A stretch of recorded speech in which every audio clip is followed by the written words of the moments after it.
Let's get like me looking really good doing this one though. It's hot in here. Oh, are you ready for me? Okay, here we go. Hey guys, welcome back to homeschool. Class is in session, and today we're talking all about paint.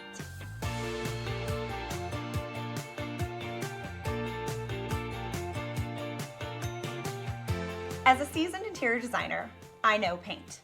So much so that I have even been called the paint whisperer. Admittedly, it was by my mom, but I mean, it still rings true. So, after hundreds of questions on Instagram and tons of questions at my kids' soccer games, I thought I'd put this video together. Welcome to Paint 101. Let's get real. Interior design shots, professional photos, magazine covers, all those colors and pictures are brightened. They're made more crisp and clear and beautiful. So if you're getting your inspiration from shelter magazines or interior designers' Instagrams, be really careful when using those colors. Make sure that you know that the shadows and the brightness and the natural light are all gonna affect that pigment in your own home. Also remember that curating a paint palette that's customized for a home takes hours and hours of a designer's time. Don't be discouraged if when you ask for the paint colors via social media or maybe by calling their offices, if you're not always met with a direct response. Some designers decide to share their paint color selections and some don't. Our clients pay us for our time and our energy, and so we do have to be respectful if we decide if we're gonna disclose all of those colors to the whole wide Instagram world. Some designers do, some designers don't. Both are doing what's best for them. Color selection is by far the hardest part of the paint process, and I know this, okay? So let me start off by saying, this is the paint deck, and like 50% of it is just absolute trash, okay? I swear to God. First of all, what is this? Like baby nursery, Easter eggs, like pastel, just trash, okay? And then down here in the very bottom, just don't do it, okay? It's way too saturated for you. Leave it to the pros, and even when the pros do it, sometimes we don't do it right, so just don't even bother. So be like me and hang out in the middle. Look at in the middle. Look at us right here. We're right here. We're in the middle of the deck. Look at that. I just saved you because 50% of the deck, trash, okay? The middle, where it's at. You're welcome. If you follow me, which I'm sure you do, and if you don't, at Kate Lester Interiors, you should be. You know I'm a fan of a dusty blue or a dusty green. And for those of you that are like, what the hell is a dusty? It doesn't mean it's dirty. It just means that it's a little bit less saturated, and it means that it's almost a blend of other colors. So like these three maybe are a little blue, a little green, a little gray, a little taupe. It's like a great blend, like wine or something like that. So I hang out in the dusty area, and I always seem to gravitate toward those colors because I think they look richer and I think they look classic and a lot less trendy. So hang with me in the middle of the deck with the dusty colors. The next thing to remember when selecting colors is that your home probably has a style, I hope, and that style has a palette. If you have a Cape Cod style home, you're probably in like a nice clean white with some dusty blues and greens. If you have a more Spanish influenced home, then maybe your white's a little bit warmer and you have terracottas and some dusty greens and a beautiful taupe.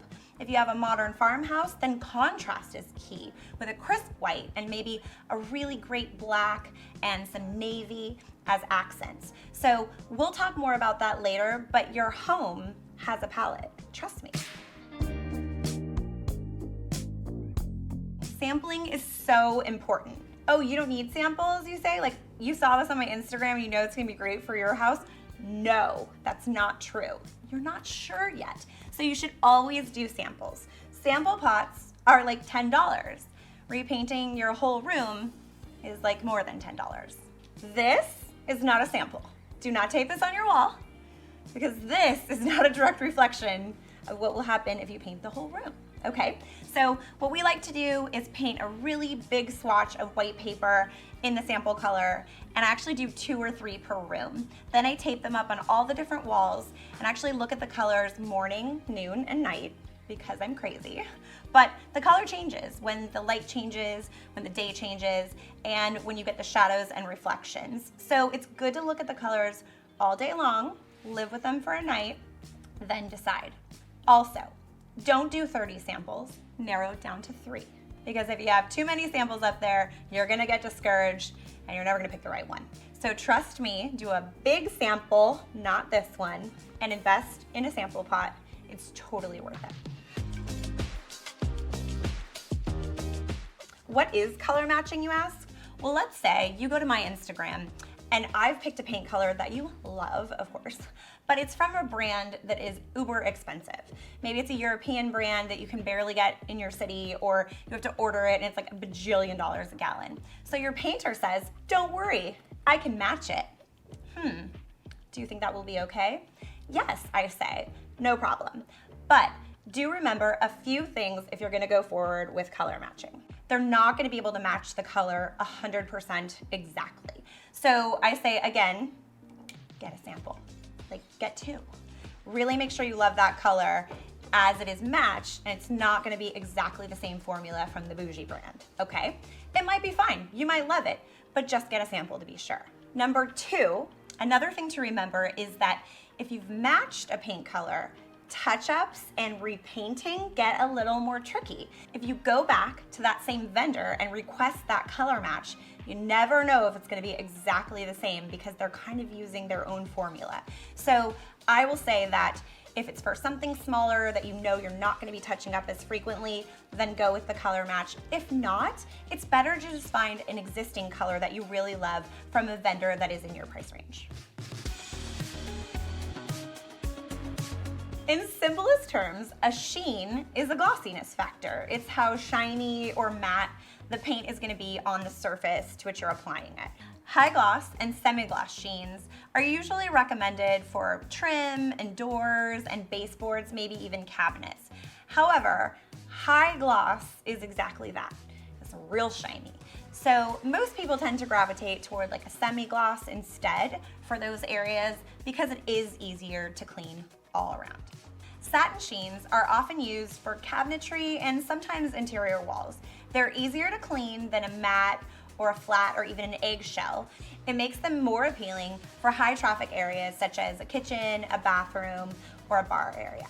Eggshell paints often reflect more light than a matte paint, so they give off a little bit more of a luster and they show more pigment of the original color. So they're great when you have a color and you're using it on a wall that you really want the pigment to show through. Matte finishes are low light reflective and they're often popular for walls or ceilings. The lower light reflection in a matte paint can actually help to hide imperfections like bumps or lumps. Think renter or like older home, and matte finish is your friend. It's a little bit harder to touch up and clean, but it does hide those imperfections really well because of its low sheen. So you kind of give and take there depending on what's best for you. Okay, so you're super excited about color, right? No, you're still scared. I totally get it, but you should use color. So if you're a little afraid and you're thinking, how can I use color? Because I'm still a little scared, but I want to use color, but I'm scared. I have the perfect idea for you. Incorporate some color into your interior doors, your interior windows, and your trim. So if you want to take a little risk and try a really great green or a blue, paint your interior doors or your trim. Keep your walls white.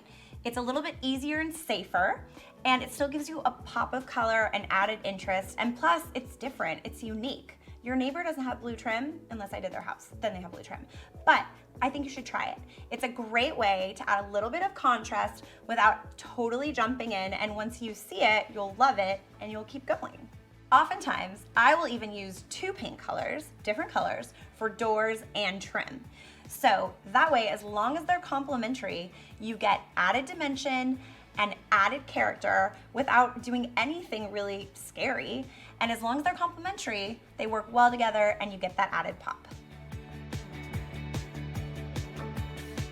Maybe you're all in, you love color, and you are ready to create a mood. Okay, so what do you want to do? You're thinking accent wall. I'm thinking absolutely not, okay? Accent walls are trash, don't do it. Unless you're using wallpaper, do not just paint one wall. It screams non-committal and you don't want that for yourself. Go all in, girlfriend, okay? So If you're gonna pick a color, love it, go all in. I have a whole nother reel about that. You should watch that. If you're not sure, go a little lighter, do the whole room. If you want to use an accent wall, go to wallpaper. It'll give you texture, dimension, pattern, way more interesting for an accent wall than just a random color splattered on your headboard wall, okay? Trust me, I know I'm gonna let a lot of flack for this, but I gotta speak my truths, okay? If you wanna create a mood and you're like, I really wanna pop, I wanna accent color, I wanna vibe, then paint the ceiling, take your eyes up. If you wanna be non-committal, it's okay, I get it, then take that accent and bring it up and paint the ceiling. I love doing a dramatic ceiling. I think it's a real conversation starter. So if you wanna go big-ish, go up. I asked, and you guys answered. I asked for all your paint questions and your quandaries and all of your dilemmas, and boy, you gave me a ton. So I've picked a few of my favorites that I thought most people had, and I'm gonna answer them today. The first question is, what is the best color to make my room look brighter? I got that from like 7,000 people. I feel like brightness is created with light, natural light, not paint color. So I think what you wanna do is make sure you have as much natural light as possible. If you have shutters, probably get rid of them. If you have your drapes really low and inside mounted, bring them up, bring them open. I think that you can create brightness most effectively with natural light. And then if you want to do that, pick a lighter paint color and then go with a little bit of a higher sheen that reflects more light. The other thing to remember is that brightness is produced by contrast. So if you don't have any contrast in your room, then sometimes that can be a struggle. Remember, black makes white whiter. So get that contrast in there and you'll notice a crisp brightness right away. Another really popular question that I got 3,007 million times is, I have a small room. How do I make it feel larger? Who says bigger is always better, you guys? I've been to a billion huge rooms that are boring as fuck. So if you have a small room, embrace it. Paint it dark. Get some wallpaper, give it some character, and say, this is my teeny tiny room and I freaking love it, okay? Doesn't need to be huge, just needs to be fabulous. Next question I get all the time is, can my window trim and my window frames be different colors? And the answer is absolutely.